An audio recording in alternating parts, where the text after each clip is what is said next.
கிறிஸ்துவுக்குள் அன்பான கர்த்தருடைய பிள்ளைகளே, இன்றைய வேத வசனமும் ஜெபமும் 2 பேதுரு 2ஆம் அதிகாரம் 9ஆம் வசனம். கர்த்தர் தேவ பக்தியுள்ளவர்களை சோதனையின்றி ரட்சிக்கவும் அக்கிரமக்காரரை ஆக்கினைக்குள்ளானவர்களாக நியாய தீர்ப்பு நாளுக்கு வைக்கவும் அறிந்திருக்கிறார். என் அன்பு கர்த்தருடைய பிள்ளைகளே, 2 விதமான ஜனங்களை குறித்து சொல்லப்பட்டிருக்கிறது. ஒன்று தேவ பக்தி உள்ளவர்கள், இன்னொன்று அக்கிரமம் செய்கிறவர்கள். நிறைய நேரத்தில் நம்ம என்ன நினைப்போம்னு சொன்னால், அவன் அக்கிரமம் செய்கிறான், அவன் நல்லா தானே இருக்கான், அவன் ஏமாத்துறான், திருடுறான், இப்படிப்பட்ட பாவங்கள்லாம் செய்கிறான், ஆனால் அவனுக்கு எந்த குறையுமே இல்லை. ஆனால் நான் தேவ பக்தியாக இருக்கிறேன், எனக்கு ஏன் இந்த சோதனை என்று சொல்லி கேட்போம். தேவனுடைய பிள்ளைகளே, தேவ பக்தி உள்ளவர்களை சோதனை என்று கட்டாயம் கர்த்தர் ரட்சிப்பார். சோதனை நிரந்தரம் அல்ல. கர்த்தர் நம்மை ரட்சிக்கிற தேவனாக இருக்கிறார். பயப்பட்டு போகாதீங்க, சோர்ந்து போகாதீங்க. தேவ பக்தி உள்ளவர்களாகவே நீங்கள் இருங்க. கடவுள் பயம் நமக்கு இருக்க வேண்டும் பிரியமானவர்களே. அப்போ தான் பாவம் செய்கிறதுக்கு, சில காரியங்களை செய்வதற்கு நம்ம பயப்படுவோம். அப்போ அக்கிரமக்காரருக்கு ஆக்கினைக்குள்ளானவர்களாக நியாய தீர்ப்பு இருக்கிறது. அதனால அது வரைக்கும் வைத்திருக்கிறார்.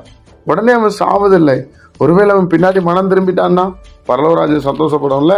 என்னுடைய பிள்ளைகளே, அதற்காக தான் வைத்திருக்கிறார். அதனால தேவ பக்தி உள்ளவர்களாய் நாம் இருக்கவும் தேவன் நம்மை விரும்புகிறார்.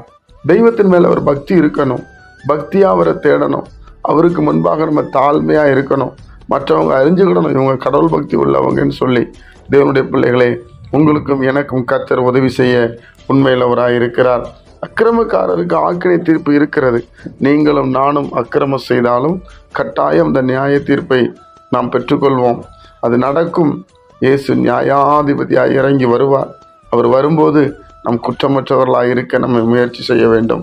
பிரியமானவர்களே, அப்போ கண்டிப்பாக சோதனையிலிருந்து அவர் ரட்சிக்கிற தேவன். நீங்கள் பக்தியாக இருங்க. நான் பக்தியாக இருந்து என்னத்தை கண்டேன்னு நினைக்காதீங்க. தெய்வத்தை பாரத்தோடு தேடுங்க, பரிசுத்தத்தோடு தேடுங்க, உண்மையோடு தேடுங்க. பக்தி உள்ளவனை கர்த்தர் தமக்காக தெரிந்து கொண்டார். ஜெபிப்போமா.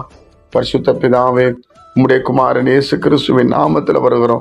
நாங்கள் பக்தியாக இருக்கிறத நீங்கள் அறிஞ்சிருக்கிறீங்க. ஒருவேளை இன்றைக்கு பக்தி இல்லைன்னு சொன்னால் எங்களுக்கு ஒரு பக்தி உள்ள ஒரு வாழ்க்கை தாங்க. அக்கிரமத்திலிருந்து மனம் திரும்ப கிருபை செய்யுங்கப்பா. எங்களுக்கு நியாய தீர்ப்பு உண்டு என்று ஒவ்வொரு அக்கிரமக்காரரும் நினைக்கணும் ஆண்டவரே. இயேசு குறித்ததான பயம் இருக்குன்னு ஆண்டவரே. இந்த நாளை எங்களுக்கு ஆசீர்வதித்தாரும். கேட்கிற ஒவ்வொரு பிள்ளைகளையும் ஆசீர்வதியும், சமாதானத்தினால் நிரப்பும். இயேசு கிறிஸ்துவின் மூலம் ஜெபிக்கிற நல்ல பிதாவே, ஆமென்.